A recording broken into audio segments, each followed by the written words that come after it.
બનાવીશું ક્રિસ્પી અને ટેસ્ટી ચોળાફળી। આ ચોળાફળી જોવામાં થોડી મુશ્કેલ લાગે છે પણ બનાવવી ખૂબ જ આસાન છે।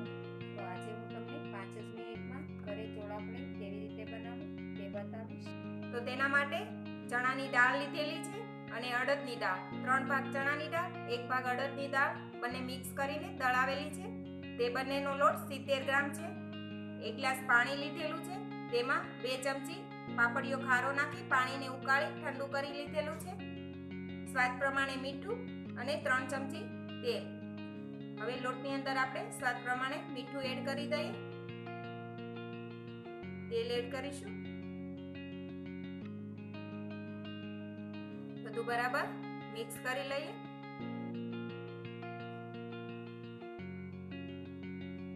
હવે તેલને મીઠું બંને સરસ મિક્સ થઈ ગયું છે। હવે તેમાં થોડું થોડું પાણી નાખી લોટ બાંધીશું। લોટ આપણે એકદમ કઠણ એવો બાંધીને તૈયાર કરવાનો છે। આ પાણી થોડું ઠંડુ થાય પછી તેને ગળીને લીધેલું છે।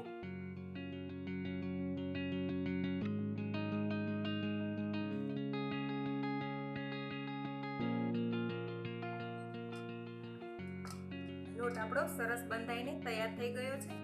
તેને આપણે 15 થી 20 મિનિટ માટે ઢાંકીને મૂકી દઈએ। 20-25 મિનિટ થઈ ગઈ છે। હવે લોટમાંથી આપણે થોડો પાર્ટ કરી અને તેને આ દસ્તો લીધેલો છે, કોઈ પણ લઈ શકાય, લોખંડનો અથવા તો પથ્થરનો। તેને આપણે થોડું તેલ લગાવી દઈએ।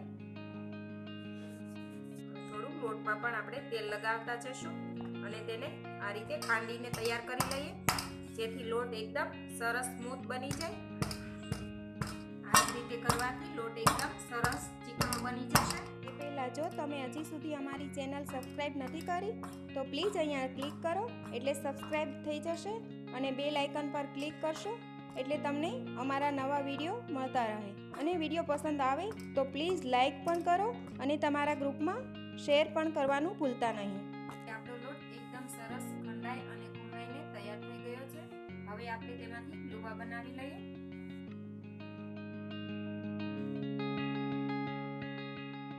લુવા આપણે આ રીતના બનાવવાના છે। જે સાઈઝની આપણે ચોળાફળી બનાવવી હોય એ સાઈઝના આપણે લુવા બનાવી લેવા। આ જ રીતે આપણે બધા જ લુવા બનાવીને તૈયાર કરીએ।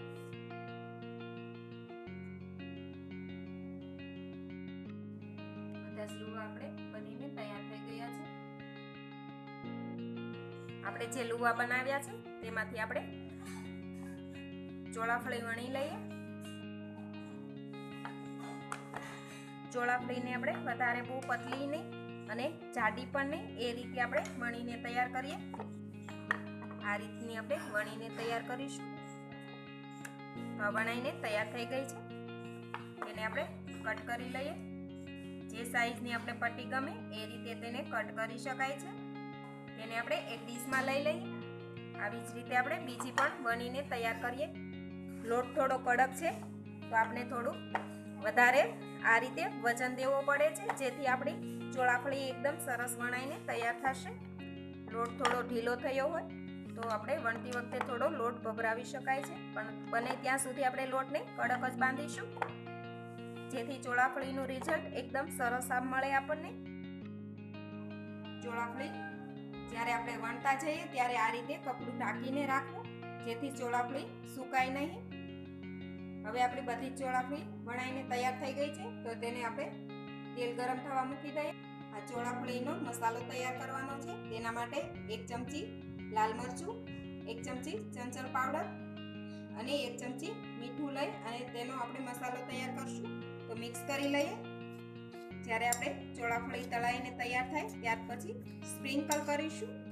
મસાલો તૈયાર થઈ ગયો છે। હવે આપણે ચોળાફળી તળીને તૈયાર કરીએ। તેલ ગરમ થઈ ગયું છે, આપણે ચોળાફળી તળવા મૂકતા જઈએ। ગેસ આપણે મીડિયમ રાખીશું।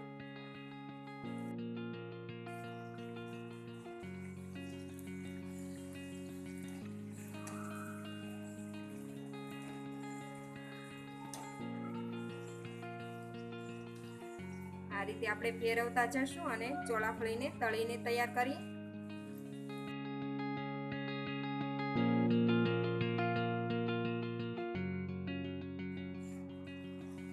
આ રીતે લાઈટ ગુલાબી થાય ત્યાં સુધી તળીશું. તો આ એકવારની ચોળાફળી તળાઈને તૈયાર થઈ ગઈ છે. બહાર લઈ લઈએ. એ જ રીતે આપણે બીજી પણ તળીને તૈયાર કરીએ.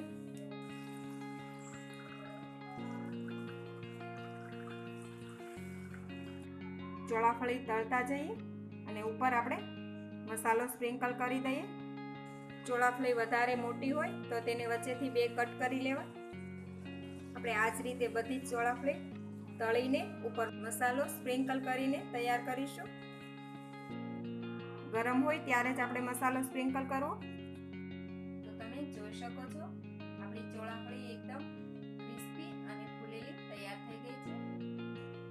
તેના ઉપર આ નમકીન મસાલો નાખવાથી એકદમ ટેસ્ટી બની જાય છે. તમે તેને એરટાઇટ કન્ટેનરમાં 1 મહિના સુધી સ્ટોર પણ કરી શકો છો. તો આ રેસીપી જરૂરથી બનાવજો અને તમારા એક્સપિરિયન્સ શેર કરજો. તો ફરી મળીશું એક નવી રેસીપી